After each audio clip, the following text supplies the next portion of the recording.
नमस्कार दोस्तों, उमेश की क्लास में आपका स्वागत है। तो चलिए स्टार्ट करते हैं। पहला सवाल है, यदि x plus one upon x बराबर 4 है तो x square plus one upon x square का मान पूछा है, क्या होगा।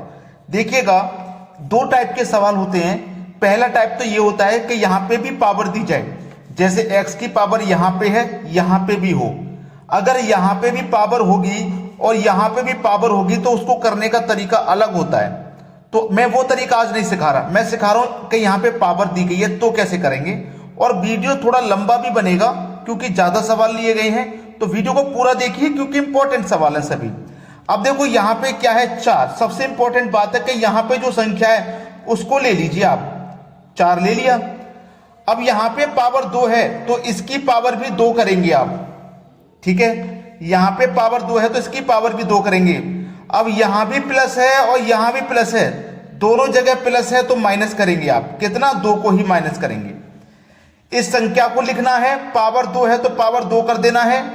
मैं यहां पे आपको ये साइन का रूल लिखवा देता हूं। साइन का रूल, अगर दोनों जगह प्लस हो, यहां भी प्लस हो यहां भी प्लस हो, तो आपको क्या करना है? माइनस लेना है। अगर एक जगह माइनस हो दूसरी जगह प्लस हो तो प्लस लेना है। पहले में प्लस हो दूसरे में माइनस हो तो भी प्लस लेना है, और दोनों जगह माइनस हो तो भी प्लस लेना है। अब इसको याद रखना भी आसान है। आप बोलेंगे सर, बहुत सारे बच्चे कमेंट भी करेंगे कि सर प्लस प्लस तो प्लस होता है, अलजेब्रा में उल्टा होता है, प्लस प्लस माइनस, ठीक है। आप बोलेंगे सर माइनस प्लस तो माइनस होता है, लेकिन मैं क्या कह रहा हूं, अलजेब्रा में उल्टा होता है, ठीक है। तो इसको याद रखना आसान है कि जब दोनों जगह प्लस होगा तभी माइनस लेना है, बाकी तीनों कंडीशन में प्लस आएगा। दोनों जगह प्लस होगा, जैसे यहां भी प्लस यहां भी प्लस, दोनों जगह प्लस है तो माइनस आएगा। चलो, 4 का स्क्वायर 16, माइनस कर दो 2, आंसर आ जाएगा 14। बी ऑप्शन बिल्कुल सही है। अब देखेंगे अगला सवाल। अगला प्रश्न है, यदि x plus one upon x बराबर 2 है तो x की power 100 plus one upon x की पावर 100। अब कैसे करेंगे? आप कहेंगे सर पहले यहां 2 था तो हमने इस संख्या की पावर 2 कर दिया था, 2 कोई माइनस। अब यहां पे तो 100 है तो क्या 2 की पावर हम 100 करेंगे? ऐसा नहीं है। मैं आपको जो ट्रिक सिखा रहा हूं उसे ध्यान रखना कि जब भी कभी यहां पे 2 रहे, जब भी कभी यहां पे 2 रहे तो आपको x इक्वल टू 1 मान लेना है, ठीक है। जब भी यहां 2 रहे, अगर और कोई संख्या होगा तो नहीं मानेंगे, केवल 2 रहेगा तब ही मानेंगे x का मान 1। चलो, x का मान 1 मान लिया आपने, तो x की जगह 1 लिख दो, और 1 की पावर कितनी भी हो उसका मान 1 ही आता है, प्लस 1, x का मान 1, 1 की पावर चाहे भी कितनी भी हो उसका मान 1 आता है। 1 प्लस 1 कितना हो जाएगा? 2। आपका आंसर हो जाएगा 2। पहला ऑप्शन सही जवाब है। चलिए अब देखते हैं अगला सवाल। अगला प्रश्न है, यदि x की पावर 13 प्लस 1 अपॉन एक्स की पावर 13 बराबर 2 है तो x की पावर 7 प्लस 1 अपॉन एक्स की पावर 7 का मान क्या? मैंने आपसे एक बात कही थी कि जब यहां पे भी पावर हो और यहां पे भी पावर हो तो उसका तरीका अलग होता है, बताया था मैंने। और मैंने ये भी कहा था कि वो सवाल मैं नहीं सिखाऊंगा, यहां पे कहा था ना। लेकिन यहां पे हमारा देखो 2 दिया गया है। जब हमारा 2 दिया जाएगा तो कोई तीसरा रूल फॉलो नहीं होगा। x इक्वल टू 1 मान लोगे आप, x इक्वल टू 1, ठीक है। अगर 2 की जगह कोई और संख्या होती तो फिर इस सवाल को इस तरीके से नहीं करते, क्योंकि यहां पे भी पावर दी गई है। लेकिन जब 2 दिया जाएगा तो आप x का मान 1 मानेंगे, x का मान 1 मानेंगे। 1 की पावर 13 है तो कुछ भी हो पावर उसका मान 1 ही होगा। ऊपर 1, x का मान 1, 1 की पावर कितनी भी हो 1 ही रहेगा, तो 1 प्लस 1 इक्वल टू 2 हो गया, 2 के बराबर आ गया। ऐसे ही यहां पे भी 1 प्लस 1 अपॉन में x का मान 1, 1 प्लस 1 इक्वल टू 2 के बराबर आ गया, सवाल खत्म हो गया। चलिए अब देखते हैं अगला सवाल। अगला सवाल है, यदि x की पावर 47 प्लस 1 अपॉन एक्स की पावर 47 बराबर 2, x की पावर 48 माइनस 1 अपॉन एक्स की पावर 48।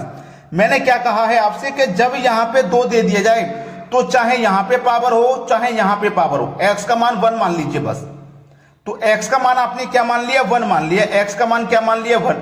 1 की पावर कितनी भी हो उसका मान 1 ही रहेगा। अब यहां पे माइनस का साइन है तो माइनस ले लीजिए, फिर प्लस, देखो यहां पे माइनस है, माइनस में पूछा गया है, अपॉन ले लीजिए, x का मान 1। अब 1 माइनस 1 करेंगे तो आपका आंसर कितना आ जाएगा? 0, यानी कि बी ऑप्शन। अब आप मुझसे कहोगे कि सर आपने बताया था कि एक जगह प्लस है एक जगह माइनस है, तो आपने कहा था प्लस हो जाएगा। वो तब हो जाएगा जब यहां पे 2 की जगह कोई और संख्या होगी। वो तब होगा जैसे मैंने पहला सवाल आपको बताया था, वहां पे 4 दिया गया था पहले सवाल में, तब वो नियम काम करेगा। और जब यहां पे 2 रहेगा ना, तो बस जो पूछा है वो बता दीजिए। चलिए अब देखते हैं अगला सवाल। अगला सवाल है, यदि a के बटे में 3, b के बटे में 4, c के बटे में 7 हो तो इसका मान बताना है। देखो a का मान कितना है 3, तो 3 लिख लो। b का मान कितना है 4, तो 4 लिख लो। और c का मान कितना है 7, तो 7 लिख लो। बटे में c के मान से डिवाइड कर दो, मतलब 7 से डिवाइड कर दो। 3 और 4 7 और 7 14 हो जाएगा। 7 से डिवाइड करना है, 7 दूनी का 14, आपका आंसर 2 आ जाएगा। यानी कि सी ऑप्शन बिल्कुल सही जवाब है। अब देखते हैं अगला सवाल। अगला सवाल है, यदि x अपॉन वाई बराबर 5/3 हो तो इसका मान बताना है। अब हमारे लिए ये पता है कि x का मान 5 है और y का मान 3 है, ये हमें पता है।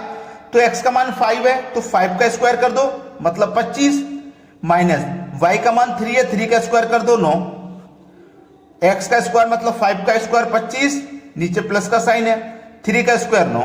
चलिए 25 में से जब 9 घटा देंगे तो 16 बचेंगे, और 25 में जब 9 जोड़ देंगे तो 34 हो जाएंगे।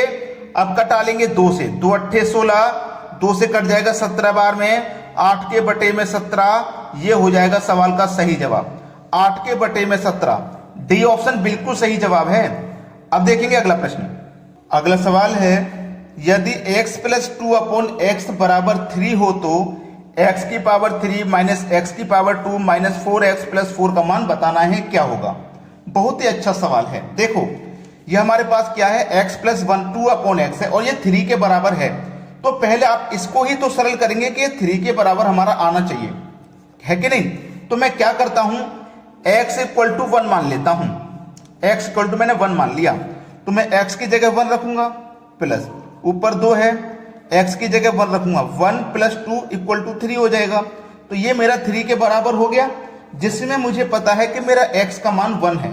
ठीक है, तो मेरा x का मान 1 है, 1 की पावर 3 मतलब 1 ही हो जाएगा, माइनस x की पावर 2 है, x की पावर 2 का मतलब 1 ही हो जाएगा, 1 की चाहे कितनी भी पावर हो 1 ही रहेगा, माइनस x का मान 1 है, 4 का मल्टीप्लाई 1 से कर दो तो 4 ही रहेगा, और प्लस का 4 माइनस का 4 कट जाएगा, प्लस का 1 माइनस का 1 कट जाएगा तो 0 बचा। बस ये 0 ही आपके इस सवाल का सही जवाब हो जाएगा, मतलब डी ऑप्शन। अब देखते हैं अगला सवाल। अगला प्रश्न है, 1 प्लस 2 प्लस 3 प्लस 4, ऐसे ही हम कहां तक जा रहे हैं, 999 1000 तक जा रहे हैं। इसका योग क्या होगा, मतलब 1 से लेकर 1000 तक संख्या हैं और सभी का हमें योग बताना है कितना होगा। तो ऐसे तो हम कर नहीं सकते कि सभी 1000 संख्या लिखें फिर उनको जोड़ें, तो बहुत समय लगेगा, हमें ट्रिक की जरूरत है। तो योग निकालने का जो ट्रिक है ना, वो मैं यहां पे आपको बता रहा हूं, याद कर लेना कि आपको करना क्या है, फर्स्ट संख्या और लास्ट वाली संख्या दोनों को जोड़ लेना है। ठीक है, मैं यहां पे लिख देता हूं, फर्स्ट प्लस लास्ट, ठीक है, डिवाइडेड बाय 2। जितनी संख्या उतने से गुना, याद रखना, जितनी संख्या उतना गुना। चलो अब आसानी से कर लोगे, फर्स्ट प्लस लास्ट, फर्स्ट और लास्ट को जोड़ोगे तो ये 1001 हो जाएगा, डिवाइड में 2, जितनी संख्या उतनी गुना। संख्या कितनी है, 1000 तक संख्या, तो 1000 संख्या होगी ना, तो 1000 से गुना। भाई 1 से लेके 1000 तक 1000 संख्या होगी तो 1000 से गुना।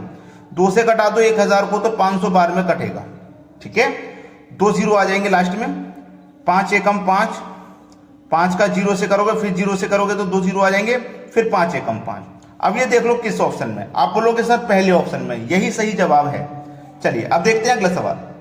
अगला प्रश्न है, 1 प्लस 2 प्लस 3, हम कहां तक जा रहे हैं, देखो 99 100 तक गए, 1 से लेके हम 100 तक गए, फिर 100 के बाद 99 3 2 1, यानी कि क्या कह रहा है प्रश्न, पहले आप 1 से लेके 100 तक जाओगे, फिर 100 से वापस 1 तक लौटोगे, फिर इसका योग बताओगे क्या होगा।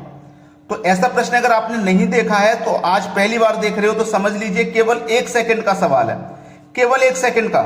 क्या करना होगा इसमें कि आप 1 से लेके जितनी बड़ी संख्या तक गए हो, सबसे बड़ी संख्या बीच में आएगी 100, 1 से लेके 100 तक गए, फिर 100 से वापस 1 तक लौटे, तो सबसे बड़ी संख्या 100 है ना, तो बस इस 100 का आपको क्या कर देना है, वर्ग कर देना है। 100 का वर्ग कितना हो जाएगा, 10,000 हो जाएगा, सवाल खत्म हो गया, सवाल खत्म हो गया, बस इतना ही करना है इसमें।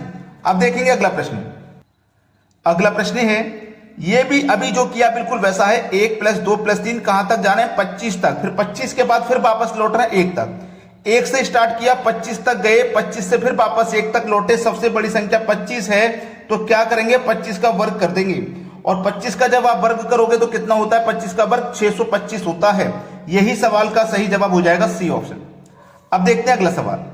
अगला प्रश्न है, 1 के बाद माइनस, फिर प्लस, फिर माइनस, फिर प्लस। संख्या 1 से लेके 50 तक लगातार है। संख्या लगातार है, लेकिन साइन देखोगे, पहले माइनस, फिर प्लस, फिर माइनस, फिर प्लस, फिर माइनस, इस तरीके से हो रहा है। फिर उसका योग बताना है। तो इस तरीके का कोई भी सवाल हो और आपको उसका योग बताना, तो क्या करेंगे? सबसे बड़ी संख्या लिखेंगे। सबसे बड़ी संख्या माइनस की 50 है, और फिर उसमें क्या करेंगे? 2 से डिवाइड। 2 से 50 में डिवाइड करेंगे, 25 बार जाएगा। अब लेकिन माइनस का 25 आएगा ना, तो बस यही आंसर हो गया। समझ गए सभी बच्चे? अब देखते हैं अगला प्रश्न। अगला प्रश्न है, 1 से हम कहां तक जा रहे हैं? 100 तक जा रहे हैं, लेकिन साइन कैसा है? माइनस प्लस माइनस प्लस, इस तरीके का साइन है। अगर आप समझ चुके हैं इसको कैसे करना है, तो ये प्रश्न आपके लिए होमवर्क है। फटाफट से कमेंट में अपना अपना आंसर बता दीजिए। सभी बच्चे वीडियो देख रहे हैं तो कमेंट में अपना आंसर बता दीजिए कि इन 4 ऑप्शन में से कौन सा आंसर आएगा। अगर आपने वीडियो को लाइक नहीं किया है तो सभी बच्चे लाइक करेंगे और दोस्तों में शेयर करेंगे। ठीक है दोस्तों, धन्यवाद।